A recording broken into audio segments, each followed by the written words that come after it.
맡은 김정자 목사님, 지금 그때는 집사였었어요.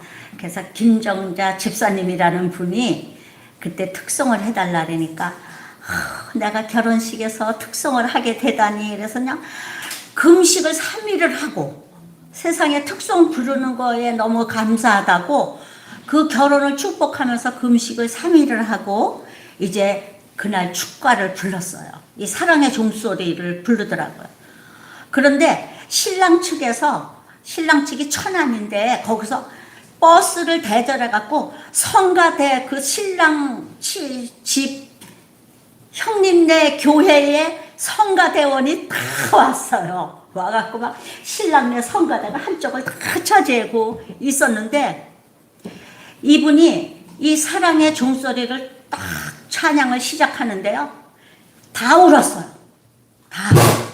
전부 다 울었어요. 그냥 저도 울고 신랑 신부도 울고 이 성가대원들이 우리는 여태 뭘 불렀는지 모르겠다고, 우리가 성가대지만 세상에 이렇게 은혜로운 찬양을 우리는 이렇게 은혜롭게 부르지 못하고 다 회개를 하고 성가대가 거듭났대요.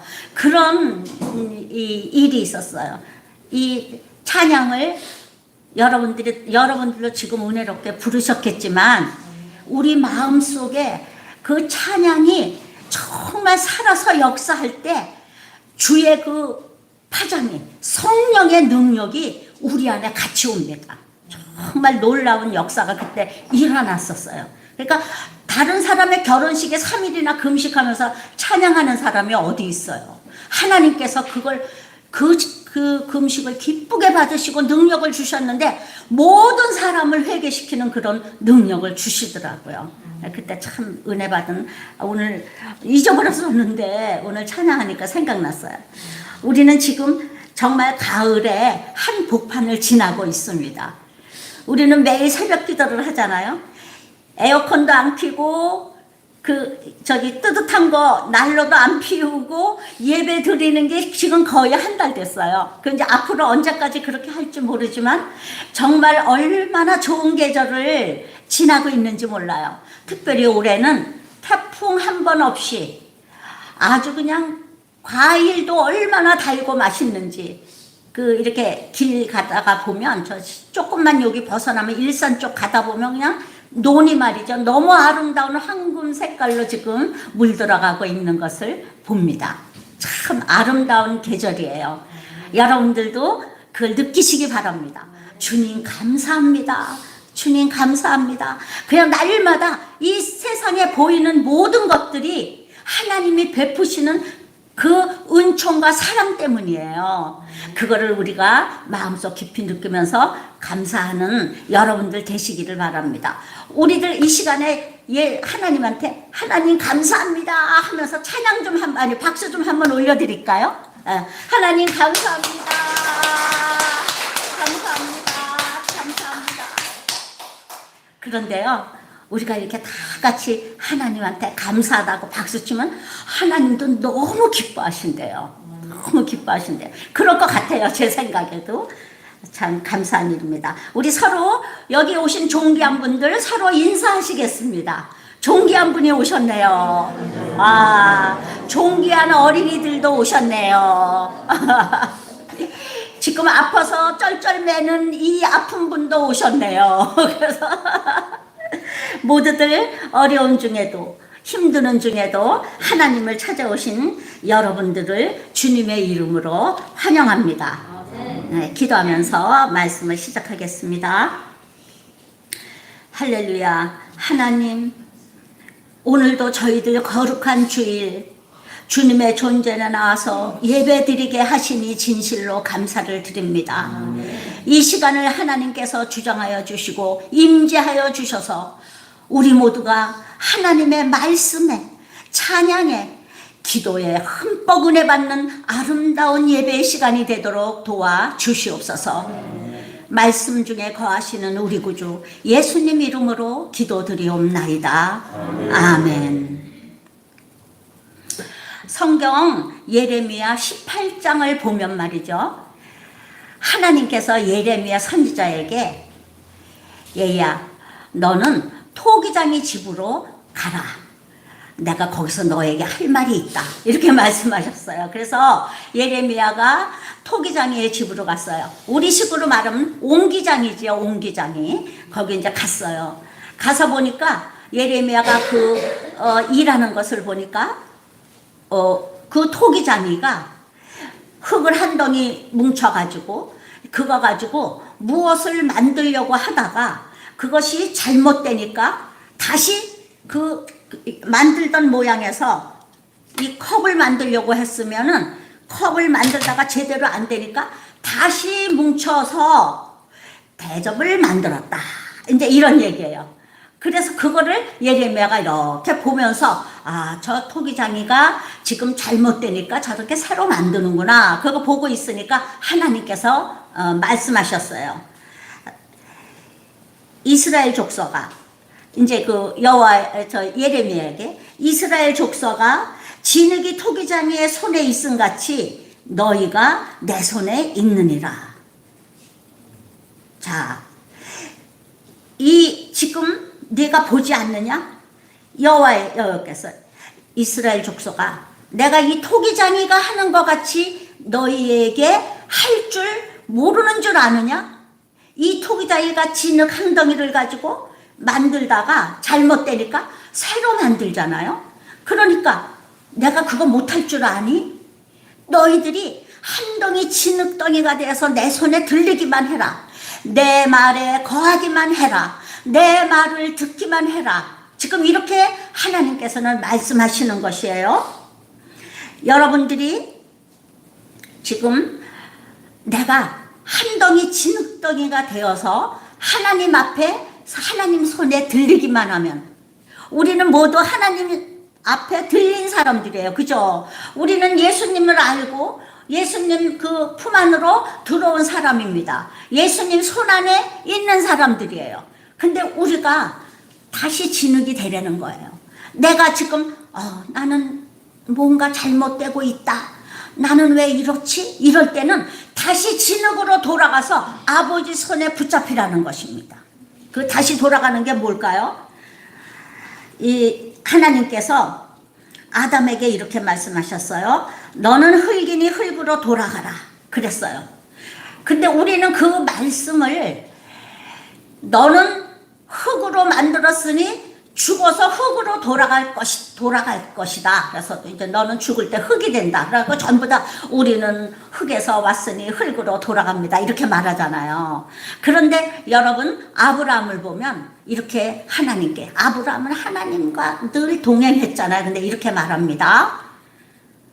아버지, 제가 티끌과 같은 존재일지라도 한 번만 더 말씀하게 하옵소서. 그래갖고 이 아브라함은 일찍이 자기가 한 덩이 진흙이라는 걸 아는 사람이에요. 티끌 같은 존재라는 걸 아는 사람입니다. 그 존재 자체, 여러분이 이 질그릇 안에 보배를 가졌구나. 그런 내 자신이 한 덩이 진흙에 불과하고 티끌과 같은 존재고 그런 진흙덩이와 같은 사람이라는 것을 인정하고 깨닫는 것 자체도 여러분들은 세상의 모든 사람들보다 위대한 사람들이에요. 이제 내가 진흙이라는 걸 아는 사람은 무엇을 할 수 있는가? 여러분, 예수 그리스도가 이 땅에 오셔서 이 진흙 같은 존재들 때문에 십자가에 달려 돌아가셨습니다. 십자가에 달려 예수님께서 우리를 구원하시기 위해서 돌아가셨어요. 예수님이 돌아가신 후에 사도 바울이라는 사람이 일어나서 인류 역사상 처음으로 뭐라고 말했느냐 하면 형제들아, 내가 그리스도 예수 우리 주 안에서 가진 바 너희에게 대한 나의 자랑을 두고 단언하노니 나는 날마다 죽노라. 나는 진흙에 불과한 자고 하나님은 너무 거룩하신 분인데 내가 오늘 하루 사는 것을 돌아볼 때 죄뿐이야. 하나님, 오늘 제가 죽어도 주님께 드릴 말씀이 없습니다. 그러고 날마다 자기의 죄를 보고 회개했다는 것입니다. 그러니까 하나님은 어떻게 하셨어요? 날마다 사도 바울을 부활시켜 주셨습니다. 부활, 날마다. 날마다 죽는 사람은 날마다 부활할 수 있습니다. 밤에 말이죠. 오늘 여기 시편을 보면 밤에 여호와의 정전에 섰는 너희여, 이렇게 말했는데, 이 밤이라는 것은 조금 부정적인 면에서 보면 인생에서 어두운 때를 얘기하는 거예요. 힘들고 고통스럽고 어려운 때, 그때에 우리는 어떻게 예수 그리스도와 함께 죽어야 되는 거예요. 주님, 이 죄인이 하나님 아버지 앞에 부족한 모든 것을 고백합니다. 하나님, 제가 지금 죽어도 주님이 저를 만드신 것을 알고 있사오니, 제가 이 속에 보배로운 예수님을 알고 있사오니 오늘 죽은들 제가 무슨 근심 걱정이 있겠습니까? 하나님, 제가 이 세상 사는 동안 예수님이 나의 구주라는 것을 알게 된 것만 해도 너무 감사합니다 하는 고백을 가지고 잠들면 그 이튿날 새로운 인생으로 나를 일으켜 주시는 것이에요. 이 고백은 아무나 하는 것이 아니라 진실로 진흙같이 자기가 낮아진 사람이 날마다 할 수 있는 것입니다. 주님, 나는 지금 왜 이렇게 이 험한 세상에 태어나서 이렇게 살고 있습니까? 하나님 아버지, 제가 이렇게 산 것이 죄가 그렇게 죄가 많아서 그렇습니까? 그러면서 항의를 하는 것이 아니라 자기 스스로를 돌아보고 진흙과 같은 존재임을 알고 하나님께서 나를 거듭나게 해주실 때 나는 내일 아침에 새로운 사람으로 일어날 수 있다는 그 마음을, 그 믿음을 여러분들이 소유하실 때 우리는 날마다 새롭게 일어날 수 있는 것입니다. 이것은 여러분들이 날마다 새로 이렇게 고난과 고통과 어두움의 밤을 보낼 때 그 어두움의 밤을 보내는 자세가 어떠냐에 따라서 그 다음에 그 모든 고통을 이기고 일어섰을 때에 내 믿음이 확실히 달라진 것을 느끼게 되는 것이에요. 여러분들이 고난을 받을 때는 기뻐하고 즐거워하라 그랬죠? 왜 그렇습니까? 그때에 하나님이 더 많이 관심하시고 더 많이 사랑을 베풀어 주시고 더 많이 주목하여 나를 보고 계신다는 것입니다. 여러분들 그게 느껴지십니까? 그거를 만약에 느낄 수 있다면 여러분은 매일 천국에서 사실 것입니다. 여러분들이 그런 천국에서 날마다 사시는 여러분들이 되시기를 주님의 이름으로 축원합니다. 환경이 천국이어서 천국이 아닙니다. 주님이 나를 관심하고 계실 때 나는 천국을 살 수 있는 것입니다. 우리는 오늘 하나님의 시편 중에서 120편으로부터 오늘 134편에 이르기까지 15편의 성전에 올라가는 노래, 이거를 우리가 여태까지 주일마다 제가 설교했는데 오늘은 그 끝장이에요. 134편의 시편입니다. 이스라엘 사람들에게 예루살렘 성은 어떤 의미일까요?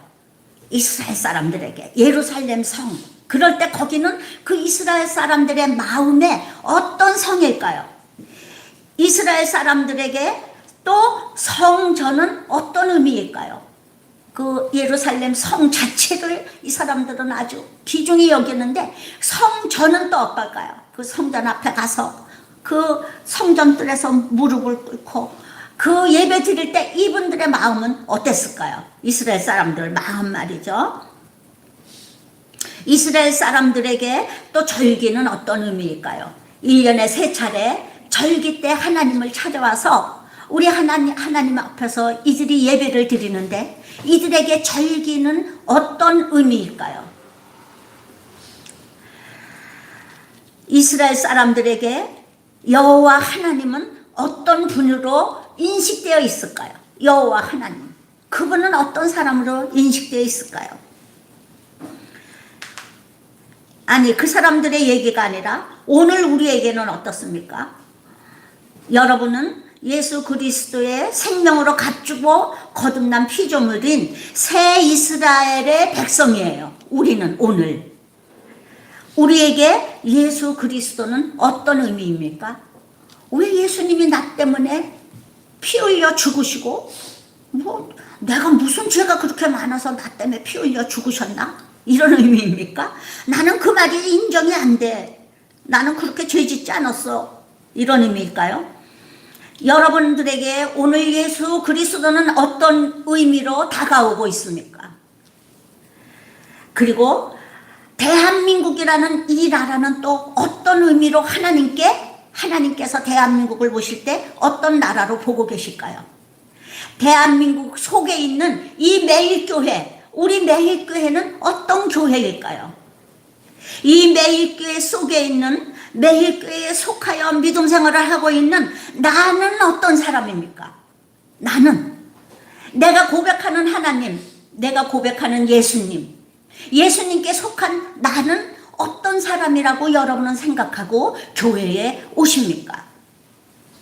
여러분, 하나님께서 나를 아실까요? 내 이름이 생명책에 기록되어 있을까요?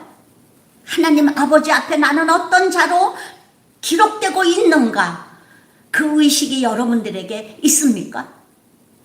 시편, 우리가 성전에 올라가는 노래를 지금 15편을 하면서 오늘은 그 끝이에요.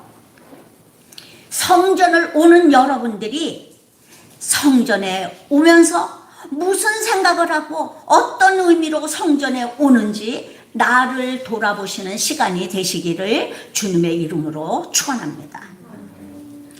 우리는 지난 설교에서 133편 형제연합의 선함과 아름다움을 노래했죠. 지난번 설교에서 형제연합의 선함과 아름다움, 그 설교를 했습니다. 거기에서 보면 신약의 교회 공동체, 곧 그리스도가 머리 되시고 그의 몸을 이룬 교회 공동체의 예표로 시편 134편이 계시되었는데, 그때 하나님께서 교회를 통해서 복을 명하셨나니 곧 영생의 복을 주신다 했어요. 교회를 통해서 여러분들이 영생의 복을 받는다고 했습니다.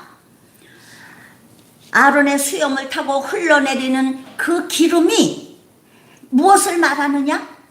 예수 그리스도께서 한없이 퍼부어 주시는 성령의 충만함을 의미하고 있다고 했습니다.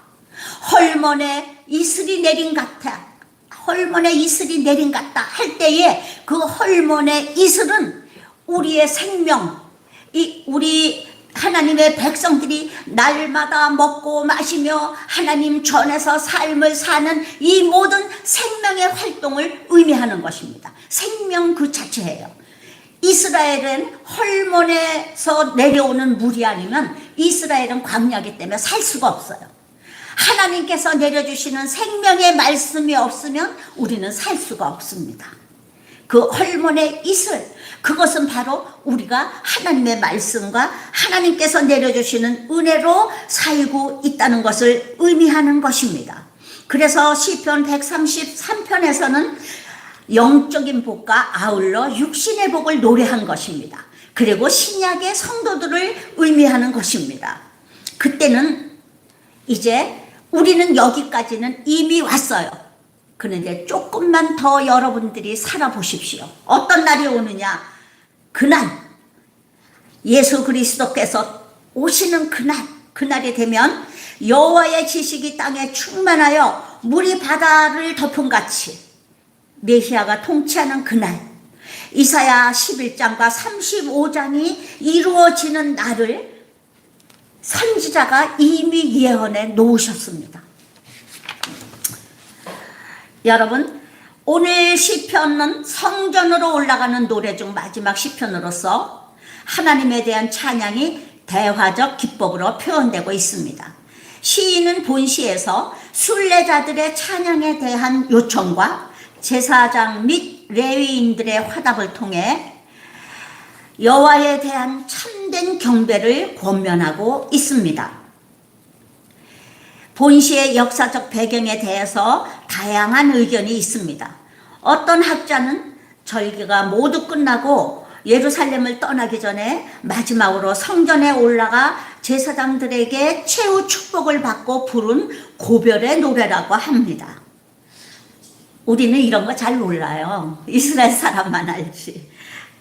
또 다른 사람은 성전에서 야경을 도는 레위인의 우두머리와 레위인들 사이의 화답송, 혹은 졸지 않고 철야를 하기 위한 야간 성가대의 노래라고 말합니다. 시인은 순례자와 제사장 간의 교창 형식을 사용하여 하나님께 대한 찬미를 드리고 있습니다.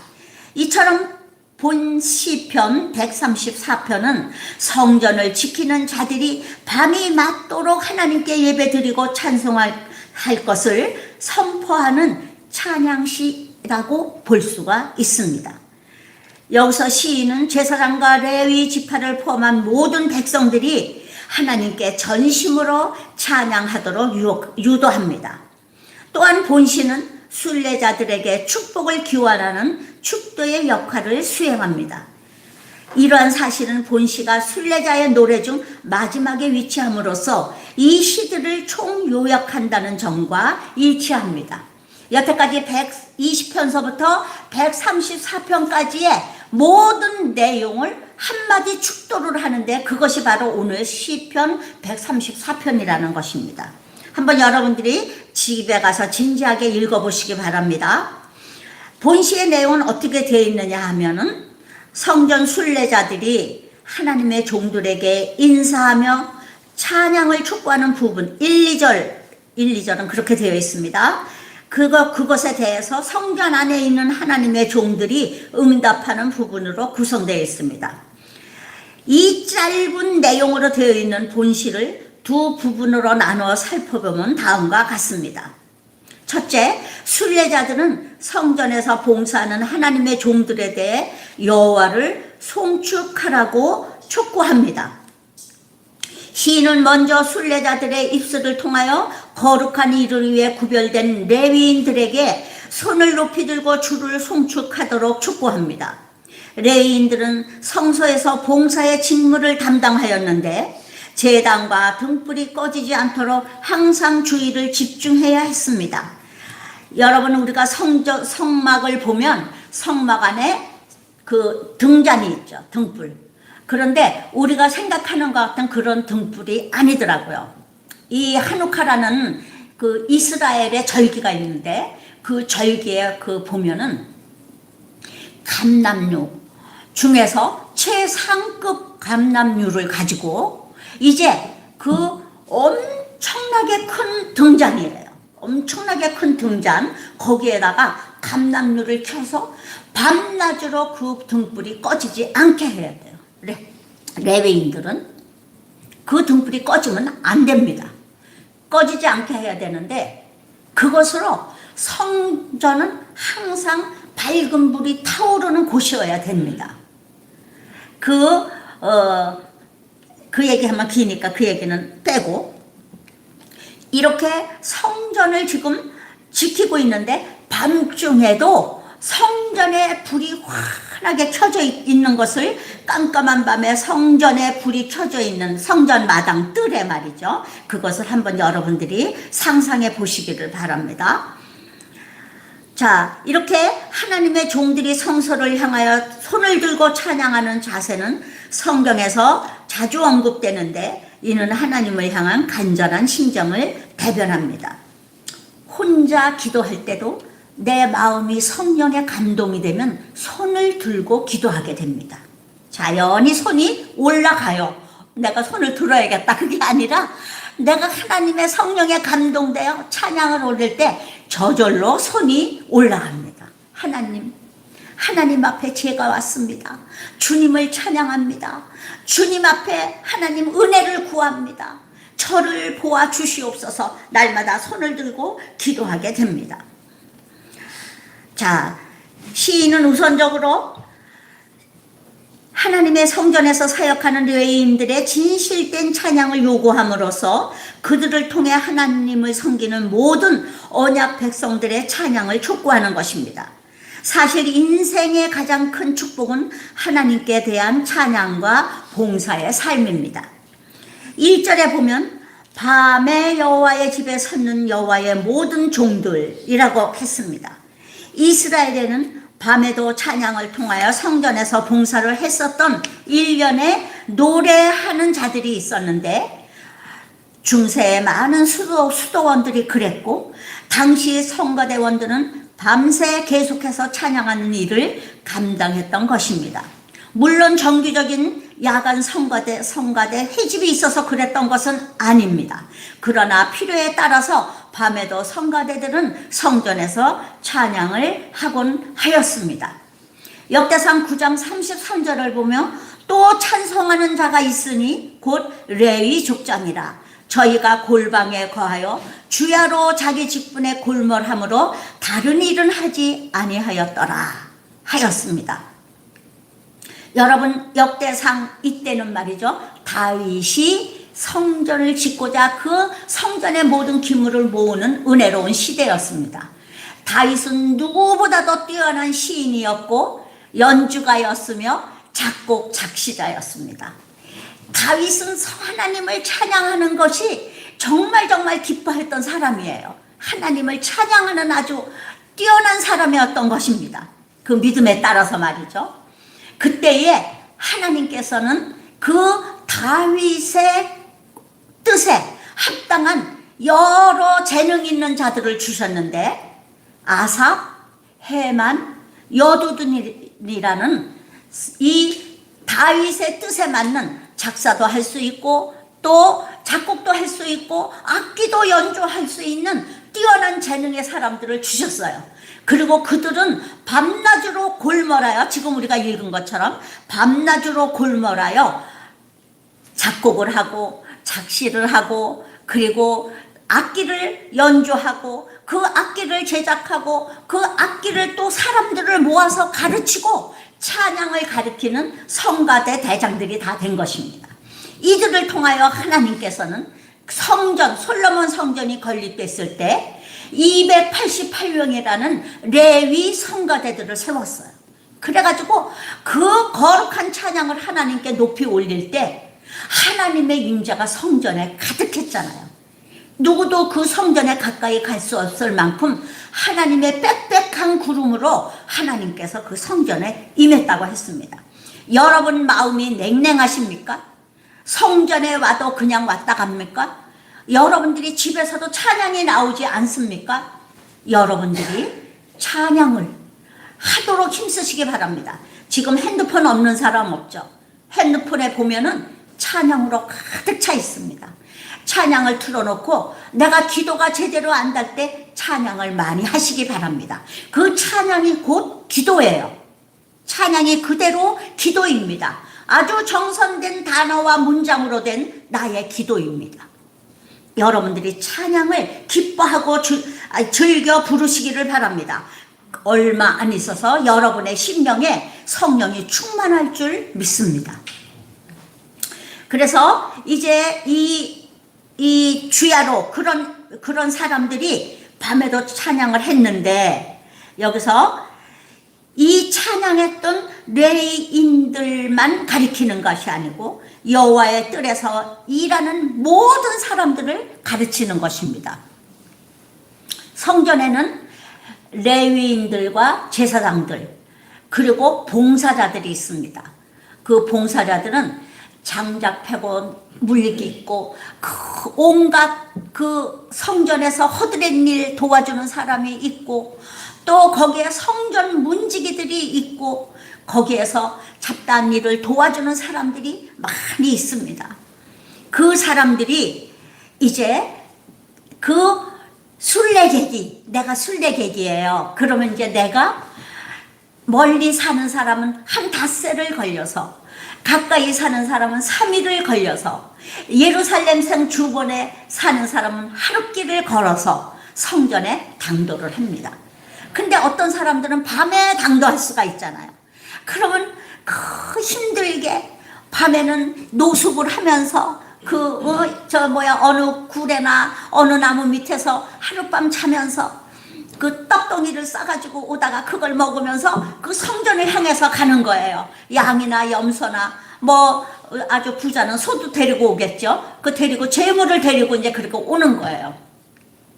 오는데 성전이 가까이 오니까 불을 환히 밝히고 성전에 밤에 도착을 했어. 그러는데 그냥 성전에 불이 환하게 켜지고 그냥 번제단에서는 불길이 활활 타오르면서 번제물이 하나님께 올라가고 있고, 그럼 막 이 이스라엘 그 이스라엘 백성이 거기에 올라가면서 뭐라고 그랬느냐 하면 술래에게 이렇게 얘기하는 거예요. 보라, 밤에 여호와의 성전에 서 있는 여호와의 모든 종들아, 여호와를 송축하라. 막 힘이 나갔고, 여호와의 전에 서 있는 여러분들 모두 여호와를 송축하라, 막 그러면서 돌아가는 거예요. 찬양을 하는 거죠. 이제 이걸 찬양을 하는 거예요. 그러면 그 레위인들이 뭐라고 말하느냐 하면, 성소를 향하여 너희 손을 들고 여호와를 송축하라. 천지를 지으신 여호와께서 시온에서 내게 복을 주실지어다 하고 제사장들은 응답하는 거예요.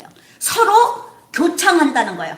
교대로 찬양하고 응답하고 찬양하고 응답하면서 막 여호와 하나님을 찬양하면서 기쁨으로 성전으로 뛰어가는 거죠. 밤에 도착해도 내가 성전에 올라오길 잘했다. 주님이 주무시지도 않고 졸지도 않고 나를 기다리시는구나 하고 막 기쁨으로 성전으로 달려가는 것이에요. 언젠가 한번 제가 이 일에 대해서 여러분들에게 말씀드릴 날이 있으면 간증을 하면은 참 은혜롭습니다. 성전 뜰에서 일하고 있는 모든 레위인과 제사장들아, 여호와를 찬양하라. 그래서 자기가 막 기분이 기뻐가지고 뛰어들어가는 것입니다. 이스라엘 사람들의 당시의 삶은 말이죠. 좀 있는 사람은 포도원 농사를 지어요. 있는 사람들은 조금 밭이 있어서 밀과 보리 농사를 짓습니다. 그러면 대부분의 가난한 사람들은 그 보리밭에 가서 일하고 밀밭에 가서 일해서 그 먹고 살고, 또 포도원에서 품꾼이 필요하면 거기 가서 일해주고 그거 먹고 살아요. 또 양과 염소 이런 거를 기르는데 부자들은 많이 기르겠죠. 그렇지만 가난한 자들은 몇 마리 양, 한 10마리, 한 5마리 이 양과 염소를 가지고 그 양과 염소를 데리고 겨우겨우 살아가는 거예요. 당시에 이스라엘 사람들의 90%는 다 가난했습니다. 어려웠어요, 사는 것이. 우리가 밥 3끼 먹게 된 것이 얼마 되지 않았다는 거 여러분들 아시죠? 얼마 되지 않았습니다. 옛날에는 2끼를 먹었어요. 먹을 게 없어서. 그 중에서도 가난할 때는 한 끼 먹기도 힘들었습니다. 며칠씩 굶는 것은 예사였어요. 이 이스라엘 백성들의 삶은 아주 공고했습니다. 그 중에서 좀 괜찮은 사람은 성전에 올 때 1년에 3차례는 와야 돼, 성전을. 그러니까 올 때 양이나 염소를 가지고 와요. 부자는 소를 가지고 옵니다. 가난한 자들은 비둘기를 가지고 와요. 비둘기. 그 비둘기도 못 사는 사람은 뭘 가지고 오라고 하나님이 그러셨는지 아세요? 곡식 조금. 누구든지 다 와라 이거예요. 누구든지 다 와라. 너 먹는 데서 조금만 가지고 와. 그래도 괜찮아. 이렇게 하나님께서는 모든 사람들이 성전에 나를 만나러 와. 이렇게 부르신 거예요. 그래서 이제 그 사람들이 와요.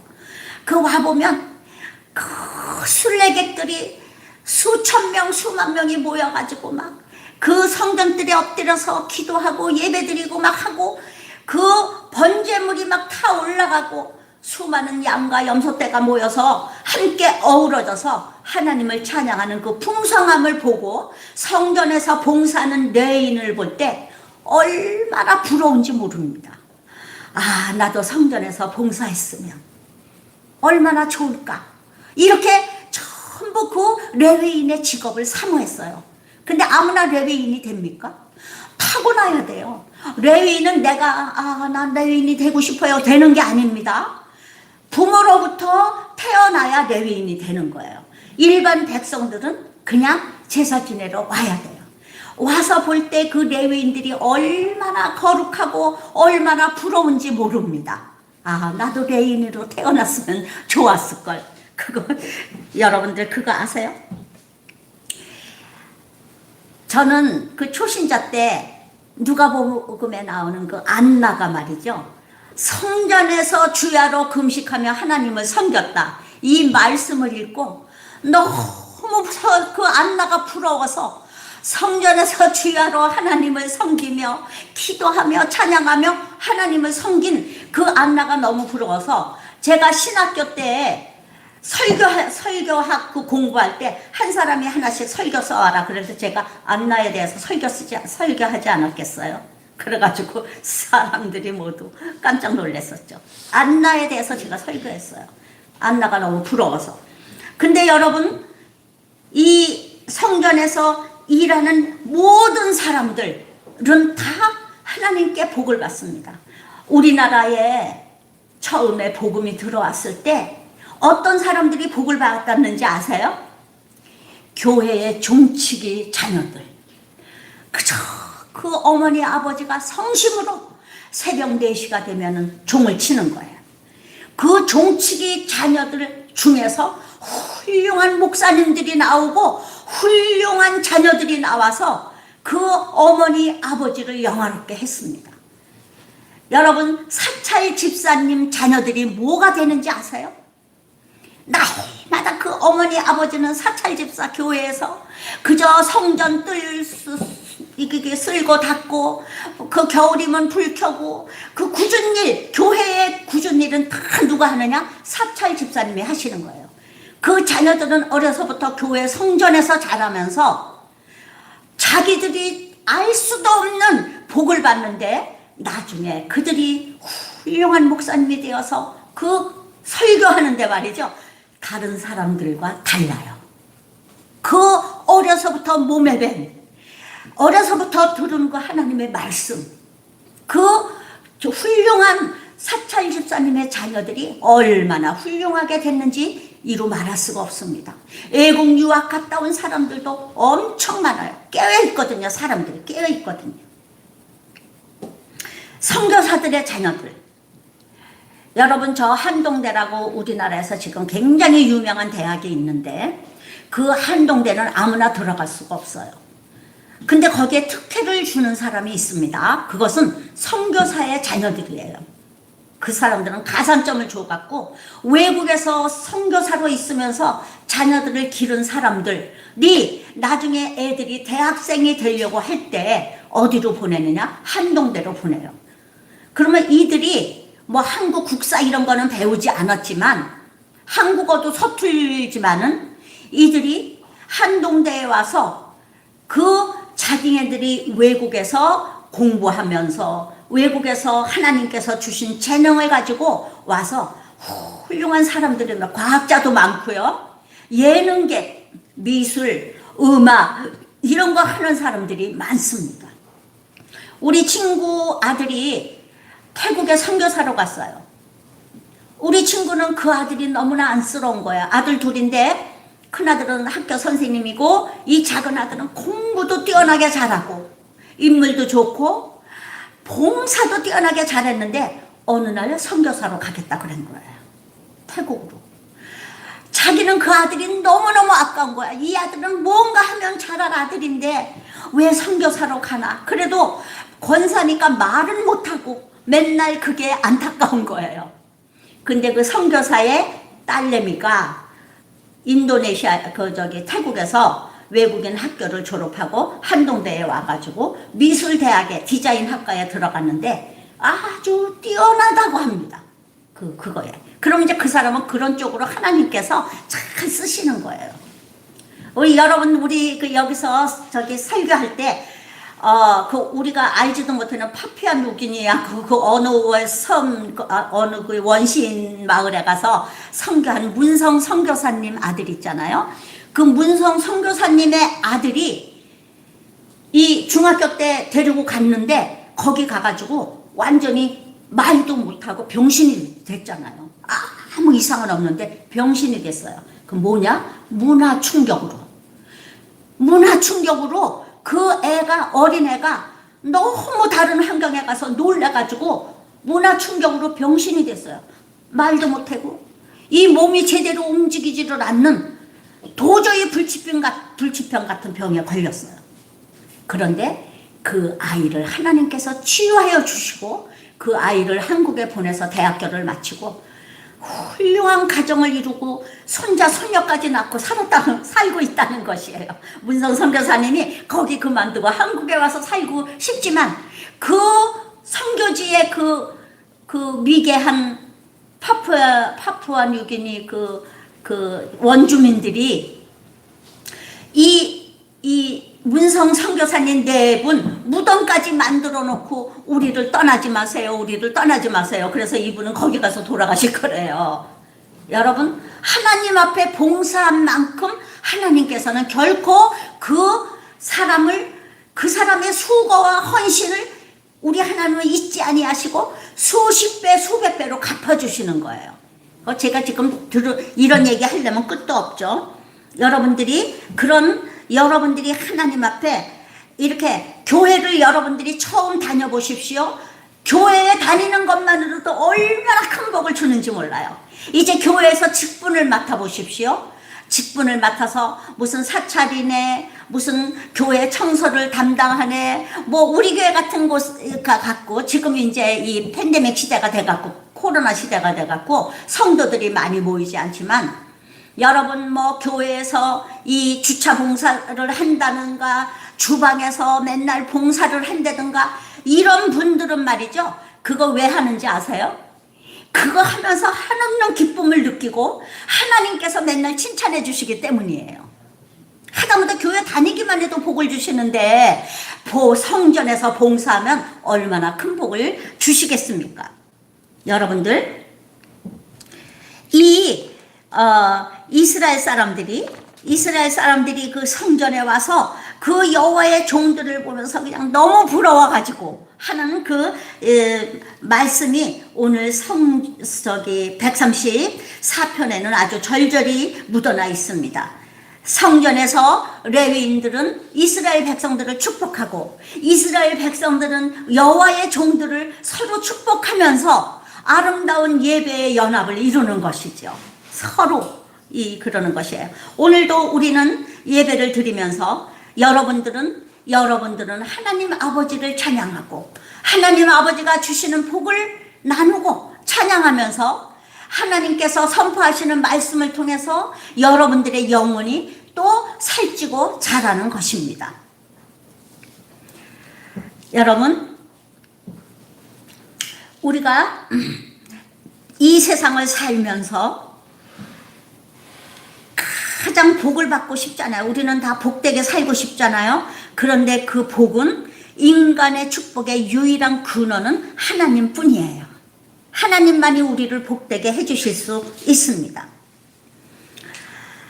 인간적인 위로나 세상의 가치를 추구하지 말고 오직 하늘로부터 오는 신령한 복을 사모해야 할 것입니다. 이 복은 찬양할 때 임하는 걸 체험합니다. 그래서 성경의 대부분은 주님을 찬양하는 일이에요.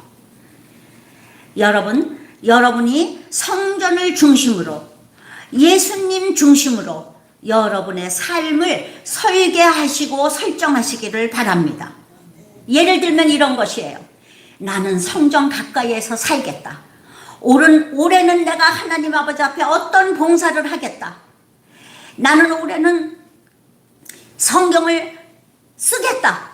나는 올해 성경을 처음부터 끝까지 읽겠다. 이렇게 하나님과 가까운 여러분들의 삶을 설정하고 계획하고 그대로 실천해 보십시오. 그것이 복 받기를 원하는 백성과 하나님과의 관계가 이제 설정이 되면서 하나님께서 너무너무 아름다운 계획을 얘를 위해서 나는 어떻게 해줄까 하고 하나님이 너무 아름다운 계획을 세우시는 것입니다. 그렇게 여러분들이 하나님 아버지 앞에 찬양과 기도와 말씀으로 사시는 여러분들이 다 되시고, 하나님 아버지 앞에 날마다 복을 듬뿍듬뿍 받는 여러분들이 되시기를 주님의 이름으로 축원합니다.